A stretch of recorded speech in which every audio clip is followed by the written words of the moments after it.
aujourd'hui, on va se faire une nouvelle analyse de film. D'ailleurs, je ne sais toujours pas pourquoi ça s'appelle une analyse de film parce que j'analyse pas spécialement le film. Donc bon, si vous voulez changer, dites-le moi. Puis sinon, on va garder ça. Hein. Bon, c'est une analyse de film sur The Greatest Showman. The Greatest Showman, ou en québécois parce que en anglais c'est la même chose, le maître de la scène.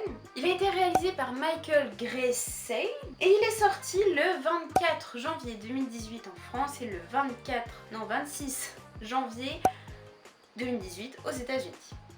Nous avons dans ce film l'incroyable Hugh Jackman qui interprète le rôle de P.T. Barnum. On a aussi Zac Efron et aussi Zendaya dans les plus connus. Après, tout le cast s'affiche par là.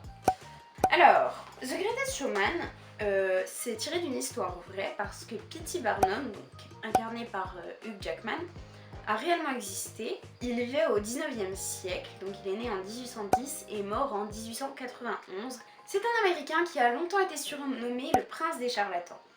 Il profite de la naïveté des gens et de leur voyeurisme. Il a été engagé pour vendre des tickets de loterie car il faisait très bien croire aux passants qu'ils allaient gagner le gros lot.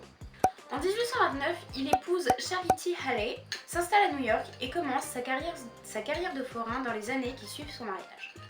Il commence dans l'industrie du spectacle en exhibant Joyce Head, une esclave noire, aveugle, presque entièrement paralysée, acheté 1000 $ à un planteur.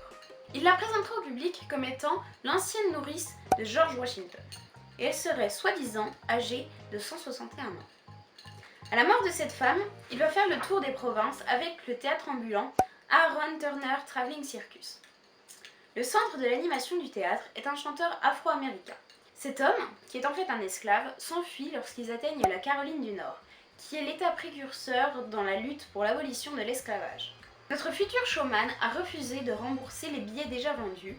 Il va donc se couvrir le visage de noir et remplacer le chanteur. Après cet échec, il va acheter en 1841 le Suders American Museum qu'il renomme Barnum's American Museum. Les freak shows en font sa renommée. Dans ses publicités qu'il trouve très utiles, il exhibe des géants d'Islande, des femmes de Patagonie, des nains, des serpents de mer et d'autres spécialités étranges. Dans ce cirque, on retrouve des personnages célèbres. On trouve notamment le général Tom Thumb, Tom Pouce en français, ou la fameuse sirène des Fidji. En 1850, il fait de la chanteuse Jenny Lind une grande vedette en lui faisant une grande tournée dans tous les États-Unis. En 1871, il s'allie avec William Cameron Cope et crée le P.T. Barnum's Great Circus Museum and Menagerie, sous une grande toile de tente.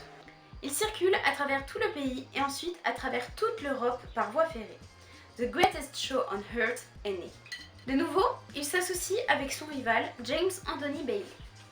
Le cirque connaît un immense succès.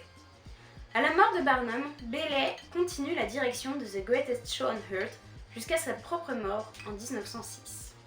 Alors, ce film, j'ai trouvé très beau la première fois que j'ai vu. Je l'ai vu donc, je l'ai re-regardé au moins 4 fois et je crois une fois en VO.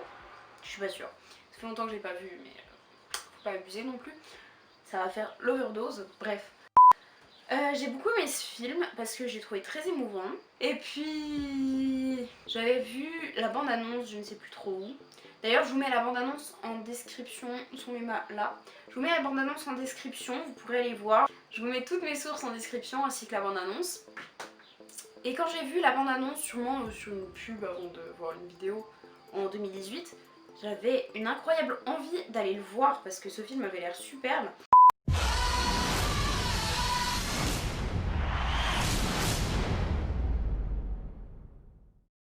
Et je suis surtout ébahie devant un film avec ses musiques. Alors on dirait peut-être un petit peu un Disney parce qu'il y a genre 45 musiques, mais elles sont vraiment bien. Et elles sont je trouve inspirante. Par exemple, je prends au pif, pas du tout, la chanson This Is Me, interprétée par Keala Settle. Keala Settle qui interprète aussi la femme à barbe, qui s'appelle Letty Lutz, la femme à barbe. Et cette chanson, elle parle de s'assumer complètement quand on est différent et je la trouve genre super bien. Et c'est vraiment fabuleux d'entendre ça sur un cirque où tu montres où tu montres des spécialités étranges du monde. Donc dans le film, donc une femme à barbe qui est bizarre, un géant, qu'est-ce qu'il y a d'autre? Bah il y a le général Tom Pouce qui est un nain. Plein de choses d'une étrangeté comme ça. Et j'ai trouvé ça super beau qu'il fasse une chanson sur le fait de s'assumer entièrement. Non, oui, voilà. C'était pas une analyse, mais une description et une introduction peut-être au film. Le film ne reprend pas vraiment les événements historiques réellement déroulés. Donc vous pouvez le regarder, je vous ai pas spoilé, ne vous inquiétez pas. Si, peut-être pour la musique, mais normalement ça devrait aller. Donc moi je vous conseille de le voir. De toute façon, en ces temps de confinement, je vous conseille de voir tous les films que vous pouvez voir, hein, rattraper. Voilà, et puis moi ben je vous fais des bisous, puis on se retrouve une prochaine fois pour une prochaine vidéo, peut-être une prochaine analyse de film si je prends le temps d'en faire. Proposez-moi des analyses dans la description, non pas dans la description, dans les commentaires. Et déjà je vous répondrai avec plaisir et en plus je pourrais essayer de le faire. Allez, je crois que ça va bientôt s'arrêter. Des bisous.